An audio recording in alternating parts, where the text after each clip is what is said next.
High dear friends, welcome back to Kiran fact sports channel. IPL 2025లో 10 teams అయితే కొత్త ప్లేయర్స్ని కొన్నారు.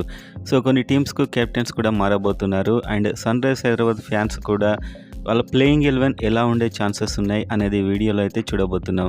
So me favourite team and me favourite captain ఎవరు అనేది ప్రతి ఒక్కరు కామెంట్ చేయండి. రాబోయే ఎంటైర్ ఐపీఎల్ సీజన్ మార్చి 21 నుంచి మే 25 వరకు. సో ఈ సీజన్ అప్డేట్ కోసం సబ్స్క్రైబ్ చేసుకోండి. అండ్ వీడియోలోకి వెళ్ళినట్లయితే 10 టీమ్స్ యొక్క కెప్టెన్స్ కొందరైతే మారబోతున్నారు. దాదాపుగా కొన్ని కన్ఫర్మ్ కూడా కాలేదు. సో నెంబర్ 1 అయితే గుజరాత్ టైటన్స్. వీళ్ళకైతే శుభ్మన్ గిల్ కెప్టెన్గా ఉండబోతున్నట్టు సమాచారం. సో ఇక్కడ కూడా కాస్త రషీద్ ఖాన్ ఉండే అవకాశాలు ఉన్నట్టు కూడా తెలుస్తుంది. కానీ మ్యాక్సిమం అయితే శుభ్మన్ గిల్ కెప్టెన్గా ఉంటాడు వీళ్ళకి. అండ్ నెంబర్ 2 చెన్నై సూపర్ కింగ్స్కి అయితే రుతురాజ్ గాయక్వాడ్ కెప్టెన్ ఉంటాడు. పోయిన సీజన్ కూడా ఇతనే ఉన్నాడు. అండ్ నెంబర్ 3 ముంబై ఇండియన్స్కి హార్దిక్ పాండ్యా. సో పోయిన సీజన్ అంతగా రాణించకున్నా ఈసారి ఈ టీంకు మళ్ళీ హార్దిక్ పాండ్యాని కెప్టెన్గా ఉండబోతున్నాడు. అండ్ నెంబర్ 4 పంజాబ్ కింగ్స్ ఎంతో డబ్బు పెట్టుకున్న శ్రేయస్ అయ్యర్. ఈసారి కెప్టెన్గా ఇతడు ఆల్రెడీ అఫీషియల్గానే అనౌన్స్ చేశారు. సో ఇతడు కెప్టెన్ ఉంటాడు. Number 5 royal challengers Bengaluru. వీళ్ళకైతే ఇప్పటివరకు అఫీషియల్గా కెప్టెన్ అనౌన్స్మెంట్ రాలేదు. మ్యాక్సిమం విరాట్ కోహ్లీ ఉండే అవకాశాలు ఉన్నాయని చెప్పి న్యూస్ అయితే వస్తుంది. అండ్ రజత్ పటిదార్ అని కూడా ఇంకొక న్యూస్ అయితే వస్తుంది. సో ఇది అఫీషియల్గా అనౌన్స్ అయితే కాలేదు వీళ్ళ captain. Number 6 Kolkata night riders. వీళ్ళకి కూడా అఫీషియల్ అనౌన్స్మెంట్ అయితే రాలేదు కెప్టెన్. మ్యాక్సిమం అజింక్య రహానే అని చెప్పి టాక్ అయితే వస్తుంది. సో రింకు సింగ్ అండ్ వెంకటేష్ అయ్యర్ కూడా పరిశీలనలో ఉన్నారు. సో మొత్తానికి ఎక్స్పీరియన్స్డ్ ప్లేయర్ అయిన అజింక్య రహానే కెప్టెన్ ఉండబోతున్నట్టు news. And number 7 Lucknow super giants అయితే రిషబ్ పంత్. సో ఇతన్ని సరే ఒక భారీ ధర పెట్టుకున్నారు. అండ్ కేఎల్ రాహుల్ను వదిలేసి మరి కొన్నారు. కాబట్టి రిషబ్ పంత్ మ్యాక్సిమం వీళ్ళ కెప్టెన్గా ఉండబోతున్నాడు. Number 8 Delhi capitals. సో వీళ్ళకు కూడా చాలా సస్పెన్స్ అయితే ఉంది. ఇప్పటివరకు అఫీషియల్ అనౌన్స్ కాలేదు. కానీ వీళ్ళ పార్ట్నర్ ఒకతను అక్షర్ పటేల్ కెప్టెన్ ఉండబోతున్నట్టు చెప్పాడు. సో ఈసారి వీళ్ళ కెప్టెన్ అక్షర్ పటేల్ ఉండే ఛాన్స్ ఉంది. కేఎల్ రాహుల్ని కొన్నా కూడా వీళ్ళు అక్షర్ పటేల్ వైపే చూస్తున్నట్టు సమాచారం కెప్టెన్గా. And next number 9 sun rise Hyderabad. So ఒక కెప్టెన్ అయితే వీళ్ళు ఆల్రెడీ రిటైన్ చేసుకున్నారు, ప్యాట్ కమిన్స్. సో అతడే కెప్టెన్గా ఉంటాడు. ఎందుకంటే చాలా టఫ్ టైమ్స్లో కూడా కూల్గా ఉంటూ టీంని అయితే సెకండ్ ప్లేస్ వరకు తీసుకెళ్లాడు. Number 10 Rajasthan Royals. వీళ్ళకి ఎలాగూ సంజు శాంసన్ ఉన్నాడు, కెప్టెన్గా అతడు ఉంటాడు. సో ఈ 10 మందిలో మీకు ఇష్టమైనటువంటి టీం ఏది, కెప్టెన్ ఎవరు అనేది కామెంట్ చేయండి. సో ఇంకొక టాపిక్ వెళ్ళినట్లయితే సన్ రైజ్ హైదరాబాద్ ప్లేయింగ్ 11 ఎలా ఉండే ఛాన్స్ ఉంది. సో దాదాపు ఇది ఎక్స్పెక్టెడే. ఒక 2 ప్లేయర్స్ తప్పించి పక్కా ఫిక్స్ సన్ రైజ్ హైదరాబాద్. ఈసారి టీం అయితే ఎవరు ఉంటారో ఈజీగా చెప్పొచ్చు. సో ఇందులో నెంబర్ 1 ఓపెనర్స్గా తీసుకున్నట్లయితే Travis Head and Abhishek Sharma. Super hit partnership వీళ్ళిద్దరిది మనకు 2024లో. అందుకే వీళ్ళిద్దరిని కూడా రిటైన్ చేసుకున్నారు తలా 14 కోట్లు పెట్టి.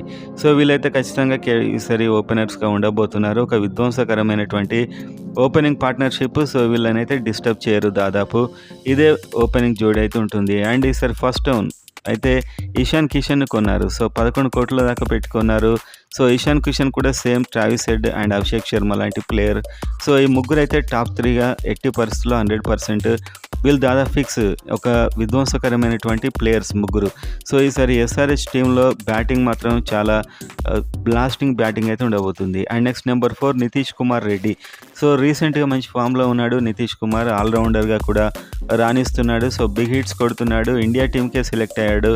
ఛాంపియన్స్ ట్రోఫీ అయినా టెస్ట్ ఛాంపియన్షిప్ అయినా. సో నితీష్ కుమార్ రెడ్డి ఈసారి ఎస్ఆర్హెచ్ టీంలో చాలా చాలా కీలకం కాబోతున్నాడు. And number 5 Heinrich Klaasen. So Heinrich Klaasen అయితే హైయెస్ట్ డబ్బు పెట్టి అయితే వీళ్ళు రిటైన్ చేసుకున్నారు ఈసారి. So Heinrich Klaasen wicket keeper and బ్యాట్స్మెన్గా ఒక T20 స్పెషలిస్ట్ ప్లేయర్గా ఇతడైతే నెంబర్ 5లో వస్తాడు. ఫినిషర్ ఈసారి సన్ రైజ్ హైదరాబాద్కి హెన్రిచ్ క్లాసెన్ ఫినిషర్గా ఉంటాడని చెప్పొచ్చు. And number 6 Atharva Taide. కొత్త ప్లేయర్ అండ్ లెఫ్ట్ హ్యాండర్, మంచి బిగ్ హిట్టింగ్ చేయగలడు. అండ్ ఇతడు వచ్చే ఛాన్సెస్ ఉన్నాయి.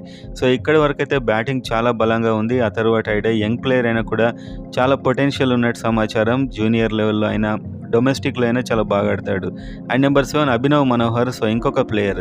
సో వీళ్ళిద్దరూ ఆడే అవకాశాలు ఉన్నాయి. వీళ్ళిద్దరిట్లో ఒకరే ఆడే అవకాశాలు ఉన్నాయి. సో అది బ్యాటింగ్ బలోపేతాన్ని బట్టి, పిచ్ని బట్టి ఉంటుంది. సో అభినవ్ మనోహర్ కూడా ఒక మంచి కన్సిస్టెంట్గా ఆడే ప్లేయర్. సో ఇతడు నెంబర్ 7. సో ఇక్కడి వరకు కూడా మీకు బ్యాటింగ్ చాలా స్పష్టంగా కనిపిస్తుంది. And number 8 Pat Cummins captain. So ఇతడు వచ్చే అవకాశాలు ఎక్కువగా ఉన్నాయి. సో ప్యాట్ కమిన్స్ బౌలింగ్ చేయగలడు, చివరిలో బిగ్ హిట్టింగ్ చేయగలడు. అండ్ టీంని సక్సెస్ఫుల్గా నడిపించాడు. సో 8 వరకు ఇప్పుడు మీకు స్పష్టంగా బ్యాటింగ్ లైనప్ అయితే ఎస్ఆర్హెచ్లో కనిపిస్తుంది. And number 9 Harshal Patel. So Harshal Patel clever bowler and ఒక ఆల్రౌండర్ కేటగిరీలో ఉన్నాడు. బ్యాటింగ్ కూడా కాస్త చేయగలడు. సో నెంబర్ 9లో హర్షల్ పటేల్ వస్తాడు, fast bowler. And number 10 Rahul Chahar spinner. So ఒక ఎక్స్పర్ట్ స్పిన్నర్ను కొన్నారు ఈసారి. ఇది చాలా బిగ్ చేంజ్ చేసే అవకాశం ఉంది ఎస్ఆర్హెచ్ని. So Rahul Chahar number 10. And number 11 Mohammed Shami. ఈసారి ఎస్ఆర్హెచ్లో ఫాస్ట్ బౌలింగ్ డిపార్ట్మెంట్లో ఇతడే మెయిన్ అని చెప్పొచ్చు. సో ఎలాంటి బౌలింగ్ ఏం చేయగలడు, స్టార్ట్ చేయగలడు ఇన్నింగ్స్ అండ్ చివరిలో కూడా బౌలింగ్ వేయగలడు. సో భువనేశ్వర్ కుమార్ అండ్ నటరాజన్ లేని టైంలో ఇతడు ఎలా బౌలింగ్ వేస్తాడో చూడాల్సి అయితే ఉంది. అండ్ ఈ విధంగా నెంబర్ 11 వరకు అయితే టీం ఈ విధంగా ఉండే ఛాన్స్ ఉంది. And impact player. సో ఇప్పుడు నేను చెప్పిన టీంలో ముగ్గురే విదేశీ ప్లేయర్స్ ఉన్నారు. సో ఒకవేళ ముగ్గురే విదేశీ ప్లేయర్స్ని ఉంటే ఇంపాక్ట్ ప్లేయర్గా విదేశీ ప్లేయర్ని పెట్టవచ్చు. సో ఇక్కడ ఆడన్ జంపర్ని ఇంపాక్ట్ ప్లేయర్గా తీసుకుంటే అతను ఇంకో స్పిన్నర్ అయ్యే అవకాశం ఉంది. లేకపోతే అక్కడ సిచ్యువేషన్ బట్టి బ్రైడెన్ కార్స్ లేకుంటే ఇంకా ప్లేయర్నైనా కూడా తీసుకునే అవకాశాలు ఉన్నాయి. ఎందుకంటే ఈసారి విదేశీ ప్లేయర్స్ కేటగిరీలో అంత కాంపిటీషన్ లేదు.